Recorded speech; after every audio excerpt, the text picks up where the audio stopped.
فمن يعمل مثقال ذرة خيرا يره ومن يعمل مثقال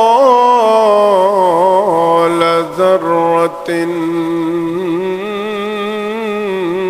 شرا يره আল্লাহ রাব্বুল আলামিন বলতেছেন, তুমি বালেগ হওয়ার পর থেকে নিয়ে তোমার মৃত্যুর আগ পর্যন্ত যা কিছু করেছো, ছোট হোক বড় হোক, মিসকালা যাররাতিন, যাররা পরিমাণ যদিও তোমার নেক আমল থাকে, ওই নেক আমলটাও একদিন মিজানের পাল্লার ওজনে উঠানো হবে। একটা সওয়াব যদি আমার আপনার আমল নামাই থাকে, এই সওয়াবটা আদনা থেকে আদনা, জাররা থেকে জাররা পরিমাণও যদি হয়, মুফাসসিরিনে কেরাম বলেন জাররা পরিমাণ বলতে কতটুকু, কেমন হবে জাররা? মুফাসসিরিনে কেরাম বলেন আকাশ যখন পরিষ্কার থাকে, রৌদ্র যখন উঠে, সকালবেলা যখন সূর্য ওঠে, সূর্য উঠলে দেখবেন টিনের ঘর, ছিদ্র দিয়া আলো ঢুকে, সূর্যের আলো ঢুকে। ওই সূর্যের আলোর মধ্যে, রৌদ্রের মধ্যে তাকাইলে দেখা যায় কি যেন একটু উড়াউড়ি করতেছে, উড়তেছে। ওইগুলি চোখে দেখা যায়, হাতে স্পর্শ করা যায় না, ধরা যায় না। ওইগুলিকে বলা হয় জাররা। এরকম জাররা পরিমাণ নেক আমল যদি আপনার আমার আমল নামায় থাকে গো, ওই নেক আমলটা পর্যন্ত কিয়ামতের ময়দানে মিজানের পাল্লায় উঠানো হবে। আল্লাহ তাআলা কারোর সাথে কোনো ধরনের বেইনসাফি করবে না। এরকম ছোট নেক আমল যদি তাকে, এটাও মিজানের পাল্লায় উঠানো হবে, নেকের পাল্লায় উঠানো হবে। ওয়ামান ইয়ামাল মিসকালা যাররাতিন শাররান ইয়ারা। আল্লাহ তাআলা বলতেছেন ঠিক তেমনি ভাবে এরকম একটা জাররা পরিমাণ গুনাহ যদি তোমার আমল নামায় থাকে, ওই জাররা পরিমাণ গুনাহটা পর্যন্ত তোমার আমল নামার আছে যে এটা, ওই তোমার আমল নামার জাররা পরিমাণ গুনাহটা পর্যন্ত মিজানের পাল্লায় উঠানো হবে।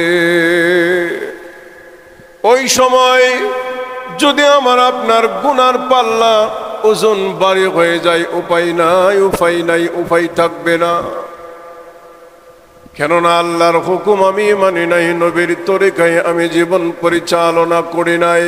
আমার জবান দিয়া যেমনে মন চাই এমনি কথাবার্তা বলেছি, নবীর সুন্নতের তোয়াক্কা করি নাই।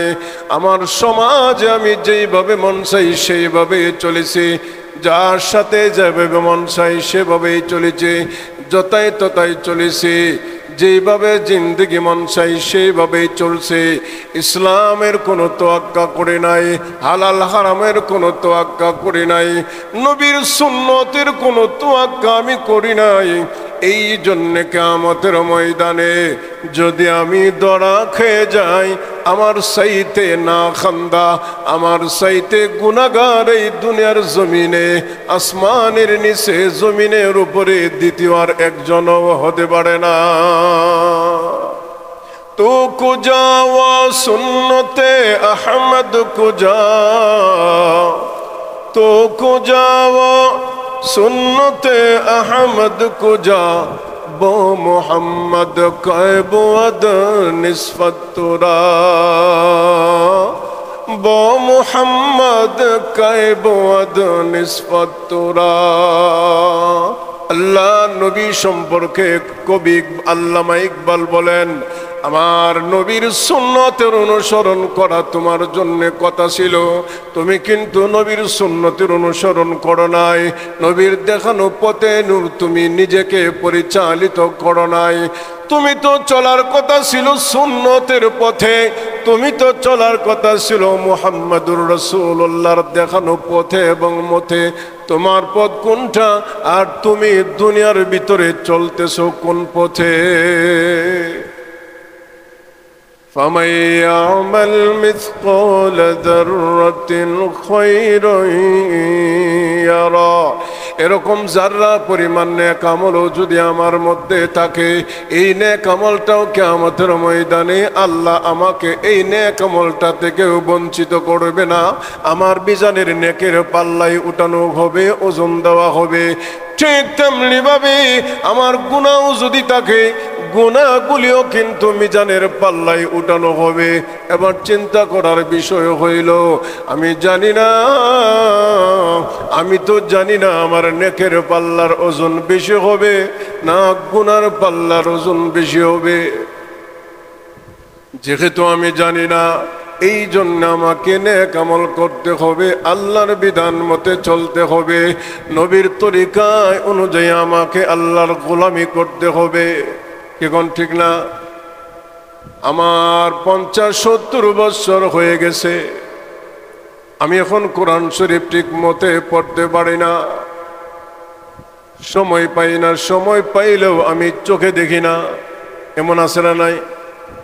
অনেক মুসল্লি, অনেক মুসলমান এমন আছে যারা চোখে দেখে না ঠিকভাবে কানেও শুনে না, ঠিক মতো চোখে পাওয়ারে কোলায় না, দেখতে পারে না, দেখে দেখে কোরআন শরীফ পড়তে পারে না, ঝাপসা ঝাপসা দেখায়, ঘোলা লাগে। ওই ঘোলা এরপরেও যদি আল্লাহর নবী বলেন কোরআন শরীফ দেখে না, এরপরে পড়তেও পারে না, এরপরেও যদি কোরআন শরীফটা এইভাবে মেলাইয়া হাত চালায়া যদি বলে এটা আমার আল্লাহর কালাম, আমি যদিও পড়তে পারি না, আমি যদিও পড়তে জানি না, আমার শিক্ষা নাই, এরপরও আল্লাহর কালামকে হাতে ধরে চুম্বন করার কারণে, মহব্বত করার কারণে আমি যে হাত দিয়া লাইনে লাইনে চালাইলাম আল্লাহর কোরআনে, আল্লাহর কালাম আমি তেলাওয়াত করতে জানি না, আমি কেমন ভাগ্য আমার। আল্লাহর সাথে কোরআন পড়লে আল্লাহর সাথে কথা বলা হয়, সুবহানাল্লাহ জোরে খান। কোরআন তেলাওয়াত করলে আল্লাহর সাথে কথা বলা হয়, এমন কার ভাগ্যে আছে যে আল্লাহর সাথে কথা বলতে চায় না? এমন কোন মানুষ দুনিয়াতে নাই যেই মানুষটা আল্লাহর সাথে কথা বলতে চাইবে না। এমন কেউ আছে মনে করেন? সাধারণ একজন এমপি সাহেব, চেয়ারম্যান সাহেব, মন্ত্রী সাহেব উনি যদি আপনাকে ফোন করে, বাবারে আমাদের এলাকার অমুকের তো ভালো পাওয়ার আছে, ভালো সম্মান আছে, এমপি সাহেব দিয়ে তারে ফোন দেয়, ঠিক না? এমপি সাহেব ফোন দিলে সমাজে তার সম্মান বেড়ে যায়, মন্ত্রী সাহেব ফোন দিলে তার সম্মান বেড়ে যায়। ঠিক তেমনি ভাবে মহান আল্লাহ রাব্বুল আলামিন কোরআন নাজিল করেন মুহাম্মাদুর রাসূলুল্লাহর মাধ্যমে আমার আপনার কাছে পৌঁছে দিয়েছে, আর বলে দিয়েছেন আমার কোনো বান্দা বান্দে যদি পবিত্র অবস্থায় একটা অক্ষর তেলাওয়াত করে প্রতিটা হরফের বিনিময়ে আমি আল্লাহ তাআলা 10টা করে সওয়াব দান করতে থাকি। দুনিয়ার অন্য কোনো বই পুস্তক পড়লে 10টা সওয়াব হয় না। সাহাবায়ে কেরাম প্রশ্ন করলেন, ইয়া রাসূলুল্লাহ, ইয়া হাবিবাল্লাহ, আল্লাহর নবী গো, একজনে যদি আলিফ পড়ে আল্লাহর নবী বলেন 10টা সওয়াব হয়ে গেল, যদি বা বলে আরো 10টা সওয়াব হয়ে গেল, যদি তা উচ্চারণ করে আরো 10টা সওয়াব হয়ে গেল। এইভাবে যদি একজনে কোরআন শরীফ পড়তে পারে না, শুধু আলিফ বা তা সা এই অক্ষরগুলি কায়দা মেলায়া হাত দিয়া ধরে ধরে পড়ে, আল্লাহর নবী বলেন এই আলিফ বা আরবি 29টি হরফ পড়ার কারণে এক একটা হরফের কারণে আল্লাহ 10টা করে সওয়াব দিবে। কোরআন শরীফ পড়তে পারে না, এজন্য কি হয়েছে, কায়দাটা খুইলেও যদি আলিফ বা তা সা জিম এইভাবে এই হরফগুলি পড়ে, আল্লাহর নবী বলেন একটা হরফ পড়লে একটা সওয়াব, 10টা সওয়াব। কিন্তু পৃথিবীর অন্য কোনো বই পুস্তক পড়লে 10টা সওয়াব হয় এমন কোনো কথা নাই। ইসলামের দৃষ্টিতে এমন কোনো দলিল নাই, এমন কোনো হাদিস নাই। এই জন্য বলতেছিলাম, এক আল্লাহর ওলি এক যুবককে স্বপ্নে দেখে যুবক জান্নাতের ভিতরে এরম আরাম আয়েশে চলতেছে। আল্লাহর ওলি প্রশ্ন করলেন, যুবক রে, তুমি তো তেমন কোন নেক আমল করতে তোমারে দেখি নাই, কিন্তু আজকে তুমি জান্নাতের ভিতরে এত নাজ নিয়ামত ভোগ করতেছো, এত আরাম আয়েশে থাকতেছো, ব্যাপারটা কি? আল্লাহ আমারে মাফ করে দিছে।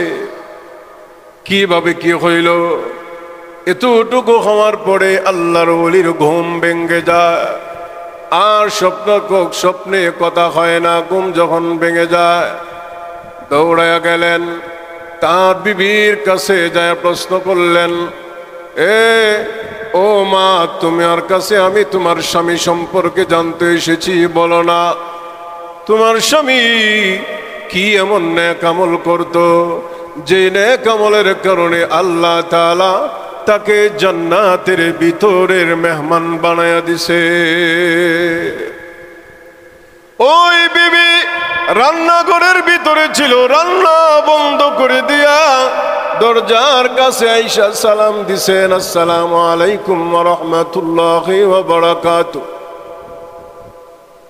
হুজুর, আপনি কি জন্য আসছেন? এসেছি তোমার স্বামী এমন কি নেক আমল করতো যা আমরা জানি না, সমাজের কেউ জানে না, আমরা কোনোদিন দেখিও নাই। আমি জানতে এসেছি তোমার স্বামী কি এমন আমল করত যে আমলের কারণে তোমার স্বামীকে আমি স্বপ্নে দেখলাম আল্লাহর তৈরি জান্নাতের মেহমান হয়ে গেছে। এবার বিবি ডেকে ডেকে বলেন, ওগো আল্লাহর ওলি, তেমন কোন নেক আমল আমার চোখে পড়ে নাই, তেমন কোন নেক আমল দেখছি না। উল্লেখযোগ্য কোন নেক আমল যদিও ছিল না আমার স্বামী, কিন্তু গো আল্লাহর ওলি, আমার চোখে সব সময় একটা জিনিস পড়ছে। সেইটা হইল, আমার স্বামীকে সকালবেলা যখন ফজরের আজান হয়ে যাইত, আমার স্বামীকে আমি ঘুম থেকে উঠাইতাম, ঘুম থেকে ওযু করে ফজরের নামাজ আদায় করত। সঠিকভাবে 5 ওয়াক্ত নামাজ যদিও সে ঠিকভাবে আদায় করতে পারে নাই, তারপরেও ফজরের পরে কোরআন শরীফটা হাতে নিয়া আমি যখন রান্না করতে যাইতাম, আমি তাকায় দেখি এই আল্লাহর কোরআন শরীফ বুকের সঙ্গে জড়ায়া জড়ায়া কান্দে, হাত দিয়া কি যেন ইশারা দেয়। আমারে কোনোদিন বলে নাই, আমিও জিজ্ঞাসা করি নাই, যদি আবার গুসাওয়ায় রাগ করে। হুজুর, আমি দেখছি আমি যখন রান্নায় মগ্ন হয়ে যায়, কিছুক্ষণ অপেক্ষা করতে থাকি, দেখি আমার স্বামী কি করে। অল্প কিছুক্ষণ পরে আমি তাকে দেখি বালিশের উপরে কোরআন শরীফটা রাইখা চোখের পানি জর জর করে তুতা দে দাঁড়িয়ে বেয়ে বেয়ে পানিগুলি পড়ে, আর হাত দিয়া কোরআন শরীফের মধ্যে এইভাবে হাত চালায়, এইভাবে হাত চালায়, আর বলতেছেন, আমি শুনতে পাইছি, হাযা কালামু রাব্বি, হাযা কালামু রাব্বি। এটা হইল আমার মালিকের কালাম, এটা হইল আমার আল্লাহর কালাম। সেই আল্লাহর কালাম আমি কেমন কুলাঙ্গার হইলাম, সেই আল্লাহর কালাম আমি পড়তে জানি না, সেই আল্লাহর কোরআন আমি তেলাওয়াত করতে জানি না, সে আল্লাহর সাথে আমি কথা বলতে পারি না। এইভাবে বলতো। এতটুকুই আমি তাকায়া তাকায়া মাঝে মধ্যে দেখতাম, বেশিক্ষণ তাকায়া থাকলে আমার স্বামী গুসা হয়ে যাইতো। এই জন্য আমি তাকাইতাম না। যদি আমার স্বামীর ইবাদত করতে সমস্যা হয়, বিঘ্ন ঘটে যায়, এই জন্য আমি বেশিক্ষণ তাকাইতাম না। আমি যখন মাঝে মধ্যে তাকাইতাম আর আমার কানে একটা আওয়াজ আসতো, আমি শুনতে পাইতাম হাযা কালামু রাব্বি, এটা হইল আমার মালিকের কালাম। এই কথাটা বলতো আর প্রতিদিন ফজরের পরে কান্নাকাটি করেছে। আল্লাহর ওলি আবার ডেকে ডেকে বলেন, মাগো আর বলতে হবে না, বুঝতে পেরেছি তোর স্বামী কোরআন শরীফকে মহব্বত করার কারণে যদিও 5 ওয়াক্ত নামাজ সঠিকভাবে সে আদায় করতে পারে নাই, চেষ্টা করার পরেও যদিও পারে নাই, কিন্তু কোরআন শরীফকে এমনভাবে মহব্বত করেছে, এমনভাবে সে আল্লাহর কোরআনের সাথে সম্পর্ক গড়ে তুলেছে, আল্লাহর কোরআন তাকে জান্নাত পর্যন্ত পৌঁছায়া দিছে। তো কুজাও সুন্নতে আহমদ কুজা, তো কুজাও সুন্নতে আহমদ কুজা, মোহাম্মদ কয়বুদ নিসবতুরা, মোহাম্মদ কয়বুদ নিসবতুরা। এই জন্য কবি বলেন, তোমার পথ ছিল কোরআনের পথ, তোমার পথ ছিল মুহাম্মদুর রাসূলুল্লাহর পথ, তোমার পথ ছিল জান্নাতের পথ। তুমি কোন পথে চলতেছ? তোমায় যেই পথে এখন অনুসরণ করতেছ, তুমি চিন্তা করে চলবে তোমার পথটা কি সুন্নতে রসুলের পথ, তোমার এই পথ কি সাহাবীদের পথ, তোমার এই পথ কি হযরত বিলাল রাদিয়াল্লাহু আনহুর পথে তুমি আসো কিনা, নাকি ইহুদি খ্রিস্টান এবং পশ্চিমা সংস্কৃতির পথের অনুসারী হয়ে গেছো? অবশ্যই আমাকে আপনাকে চিন্তা করতে হবে, আমি যেই পথে চলার কথা ছিল সেই পথটা হইল মুহাম্মদুর রাসূলুল্লাহ সাল্লাল্লাহু আলাইহি সাল্লামের পথ, আর এখন আমি যেই পথে চলতেছি সেই পথে আমাকে জান্নাতে যাইতে দিবে না, সেই পথে আমাকে জান্নাত থেকে সরাইয়া জাহান্নামের পথে নিয়ে যাবে। এই লোকটার বিবি বলতেছেন, আমার স্বামীর তেমন কোনো উল্লেখযোগ্য নেক আমল আমার চোখে পড়ে নাই, কিন্তু এই কাজটা আমি দেখছি, যদিও কোরআন শরীফ পড়তে পারে না, বহু মুসলমান আছে আমাদের সমাজে 60, 70, 80 বছর হয়ে গেছে, ওনার জিন্দিগিতে কোরআন শরীফ হাতে একবারও নিছে না। আছে না এমন? পড়তে জানে না, এজন্য কোরআন শরীফ হাতে নেয় না, বয়ফা না। কোরআন যদি আপনি তেলাওয়াত করতে পারেন না, এজন্য আপনি কোরআন ধরা নিষেধ, ব্যাপারটা এরকম না। এটা হিন্দু ধর্মের কিছু নিয়ম আছে, জিজ্ঞাসা করেন এদেরকে। ওই যে মাইমল বা আরো কিছু জাত এরা যেগুলি কয়, এগুলি মূলত খারাপ, এটা বুঝাইতে চাইতেছি না। এদের মধ্যে কিছু জাতি আছে, ওই জাতিগুলোকে তারা ধর্মীয় গ্রন্থ শোনা, ধরা, পড়া সম্পূর্ণ নিষেধ। যতটুকু জানি, বাকি সত্য মিথ্যা আল্লাহ জানে, এটা এরা নিয়ম। এরা ধরেও না, শুনেও না, জানেও না। এবার চিন্তা করুন এটা কিরকম ধর্ম হইতে পারে। আমি যেই ধর্মের অনুসারী হইলাম, ধর্মের কিতাব যদি আমি পড়তেই পারলাম না, ধরতেই পারলাম না, স্পর্শ করতে পারলাম না, আমি কিসের ধার্মিক হইলাম? এজন্য লক্ষ্য করে দেখুন, লোকটা সামান্য তেলাওয়াত কিন্তু পারে নাই, সামান্য একটা কাজ। কাজটা কি? কোরআন শরীফটা হাতে নিয়ে চুম্বন করছে, এটা আমার আল্লাহর কালাম। বুকের সাথে জড়ায়া জড়ায়া কাঁদছে, এটা আমার আল্লাহর কালাম, কিন্তু আমি পড়তে পারি না। আমার আল্লাহ কি বলছেন আমারে আমি পড়তে পারি না, আমি বুঝতে পারি না। এই যে না বুঝতে পারা, ভুল বুঝতে পারা, আল্লাহর কথাগুলি না বুঝতে পারা, মনে কষ্ট লাগেনি? এই যে কষ্টের কারণে যুবক চোখের পানি ছেড়ে ছেড়ে কাঁদছে। এখনো যদি 60 বছর 80 বছর হয়ে গেছে, জন্য কি হয়েছে? আপনি কোরআন শরীফ পড়তে জানেন না, কোনো সমস্যা নাই। গভীর রজনী যখন হয়ে যাবে, ফজরের নামাজের আজান যখন হয়ে যাবে, গভীর রাত্রে আপনি আল্লাহর কোরআন অবশ্যই প্রত্যেকের ঘরে একটা হইল আছে, হয়তো আপনার নাই, আপনার বিবি পড়ে, আপনার বিবির আছে, অথবা ফুতের বউ রইল আছে, নাতিপুতি হইল, কোরআন শরীফ একটা প্রত্যেকের গড়েই থাকে। ওই কোরআন শরীফটা আপনি মেলায়া মেলায়া ফিসটা উল্টায়া উল্টায়া আপনি হাত দিয়া এইভাবে চালান না, সমস্যা কি? আপনি তেলাওয়াত করতে না জানেন না, কিন্তু আপনি ধরা তো নিষেধ না। কোরআন শরীফ পড়তে পারলে ধরতে পারবে, আর পড়তে পারলে ধরতে পারবে না, না পড়তে পারলে ধরতে পারবে না। ব্যাপারটা কিন্তু এরকম না, সবাই কোরআন শরীফ ধরতে পারবে। এজন্য কোরআন ধরে কোরআনকে আপনি কাজে যাওয়ার আগে ফজরের নামাজটা পড়ে, কোরআন যদি আপনি তেলাওয়াত করতে জানেন না, কোরআন শরীফটা আপনি মেলাইয়া খুলে অন্তত 2-4টা পাতা খুলে একটু হাতায়া যান না। আপনার এই হাত দিয়া যত কাজ করবেন ইনশাল্লাহ বরকত হবে। কোরআন শরীফটা আপনি বুকের সঙ্গে জড়াইয়া একটা চুম্বন দিয়া তারপরে কোরআন শরীফটা পরিষ্কার কইরা আবার জায়গায় রাখা, এরপরে আপনি কাজে চলে যান না, কোনো সমস্যা নাই।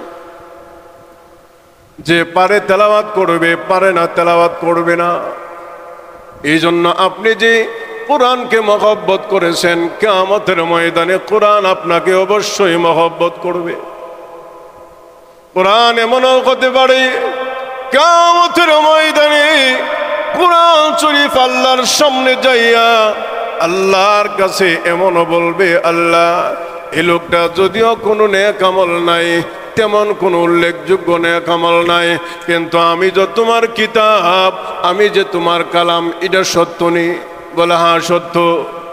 আমি যে তোমার কালাম, এটা যদি সত্য হয়ে থাকে, আমি কোরআনকে সে মহব্বত করেছে, হাত দিয়া পরিষ্কার করছে, এবং কি তার সব থেকে সম্মানিত জিনিস 2টা ঠোঁট, এই 2টা ঠোঁট দিয়া সে আমারে চুম্বন করেছে। শুধু তাই নয়, আমার বুকের সঙ্গে জড়াইয়া মহব্বত করেছে, ভালোবেসেছে। আল্লাহ তাআলা এরকম যখন কোরআনে কারিম আপনার জন্য সুপারিশ করবে, আল্লাহ তাআলা মাফ না করে আর কোনো বিকল্প পথ থাকবে না। আল্লাহর কোরআন তো আপনার কাছে যদি একজনে একটা জিনিস চায়, সবাই চাইলে সবাইরে দিয়ে দিবেন মনে করে? এমন কিছু লোক আছে, এই লোকটা যদি আপনার সামনে আসে অথবা আপনার বাড়িতে যায়, তা আপনি আর কিছু বলার থাকে না, বাজান তুমি আই পড়ছ, আর কোনো আপত্তি নেই, যত বড় মার্ডার হোক, ঝগড়া হোক, যাও, সব শেষ। কি কোন আছে না নাই? এমন আছে। আপনি একটা জিনিস একজনের দিবেন, কিন্তু সবাই চাইলেই হয় না, দেওয়াও যায় না। কিন্তু এমন কিছু লোক আছে, গেলে আর না দিয়া ফারা জানা উপায় না, দিতে হয়। বলে মুরব্বীরা কয়, হাঁসের জায়গায় আন্ডাটা হইলেও তো দে তো। এই জন্য আল্লাহ তাআলা বলতেছেন, فَمَن يَعْمَلْ مِثْقَالَ ذَرَّةٍ خَيْرًا يَرَهُ وَمَن يَعْمَلْ مِثْقَالَ ذَرَّةٍ شَرًّا يَرَهُ। একেবারে জাররা থেকে জাররা, আদনা পরিমাণও যদি আপনার নেক আমল নামাই নেক আমল থাকে, সওয়াব থাকে, এইটার উসিলা কইরাও আল্লাহ তাআলা আপনারে আমারে ক্ষমা করে দিতে পারেন। এখন পারেন না? আল্লাহ তাআলা একটু উসিলা খুঁজবেন, একটুনি বান্দারে ক্ষমা করার সুযোগ পাওয়া যায়। হাদিসে আসছেন, এক বান্দা তারে জাহান্নামের হুকুম দিয়া দিছেন, যা এদিক দিয়া যাও, জাহান্নামে যাও। বান্দা যায় আর পিছনের দিকে চায়, যায় আর পিছনের দিকে চায়। পিছনের দিকে তাকাস কেন?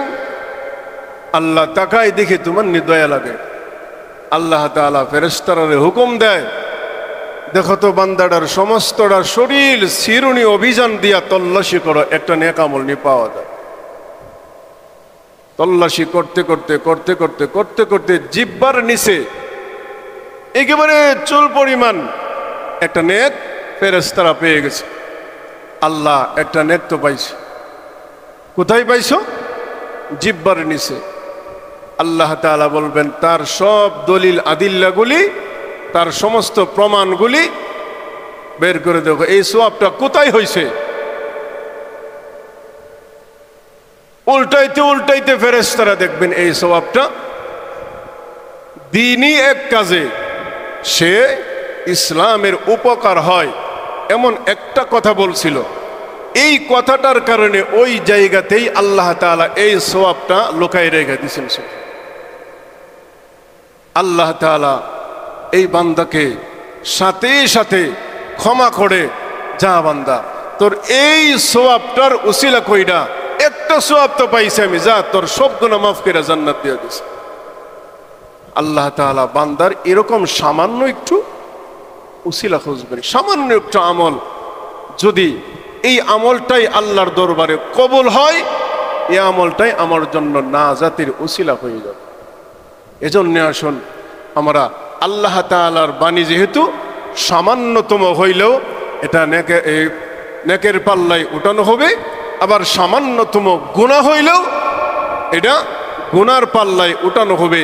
এজন্য যে কোনো খারাপ কাজ, যে কোনো গুনার কাজ ছোট থেকে ছোট হইলেও এটা আমাকে বুঝে শুনে করতে হবে, কারণ আল্লাহর কোরআনের বাণী ওয়ামাইয়ামাল মিসকালা যাররাতিন শাররান ইয়ারা, যদি যাররা পরিমাণ গুনার কাজও হয় এটাও কিয়ামতের মাঠে তোমার গুনার পাল্লায় উঠানো হবে।